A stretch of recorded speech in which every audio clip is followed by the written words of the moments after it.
Alors moi je suis Zoung Pham Tran, je suis le fils aîné de Madame Kien, qui est le personnage principal de ce livre. Au niveau professionnel, donc moi je suis consultant pour des sociétés françaises et internationales. Sinon donc je suis gay et je suis marié avec 2 filles, Ilan et Mitty. Et toi, Pierre-André? Moi je suis Pierre-André Bizien, biographe privé. Je travaille avec des particuliers et des entreprises, notamment pour restituer leur histoire et en faire des livres. J'ai notamment aussi développé une discipline personnelle qui s'appelle la cliopraxie. Et en gros, l'idée, c'est de faire de la psychologie avec les méthodes de l'histoire et les appliquer aux personnes. Voilà. Alors ma question, c'est Zoung, pourquoi avoir fait ce livre?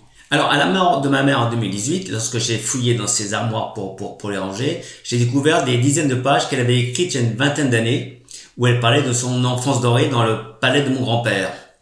Et donc, je me suis dit que je voulais en savoir davantage, et il était temps parce que la plupart des gens qui connaissent l'histoire de la colonisation du temps de l'empereur Barda avaient plus de 80 ans. Et donc, il était urgent de faire cette enquête.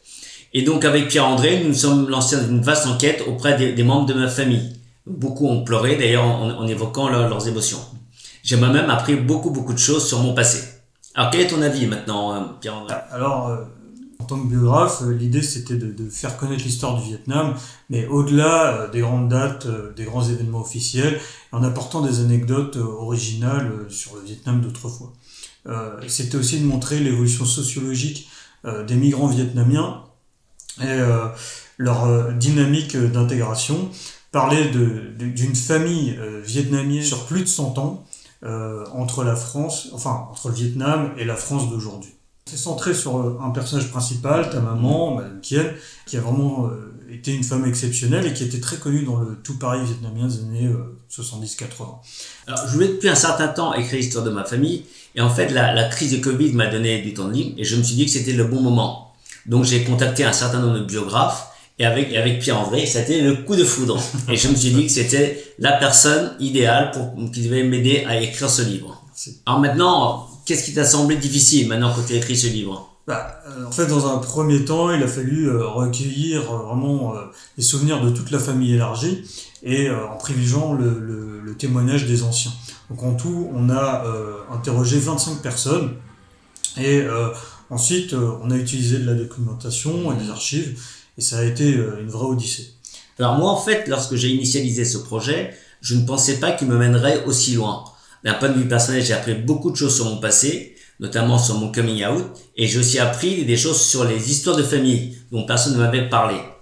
Et pour ma famille, ce livre, en fait, a été l'occasion de se replonger dans leur passé, d'exprimer leur douleur et leur joie qu'ils avaient gardé en eux jusqu'à maintenant. Alors en fait, ce qu'on s'est dit après avec Pierre-André, c'est lorsqu'on a fait toutes ces interviews, on s'est dit que c'était intéressant de mettre en parallèle l'histoire de ma famille, qui s'étale sur plus d'un siècle, avec la grande histoire du Vietnam. Alors justement, d'un point de vue du biographe, qu'est-ce que tu penses que ce livre peut apporter? Ce livre, en fait, il apporte beaucoup de chiffres et beaucoup de statistiques sur l'histoire des migrants vietnamiens, leur génie propre, leur exposition au racisme aussi, et le pourquoi de leur réussite. En fait, au-delà de toutes ces informations, on découvre quand même donc une femme d'exception qui a fait beaucoup de bien autour d'elle. Et pour aller vite, en gros, ce livre, c'est un hommage à l'humanisme. Et donc, pour toi, c'est le mot de la fin? Oui, c'est le mot de la fin. Bon, j'ajouterais peut-être que, en toute modestie, vraiment, au final, on a l'impression d'avoir écrit un peu le Dallas vietnamien.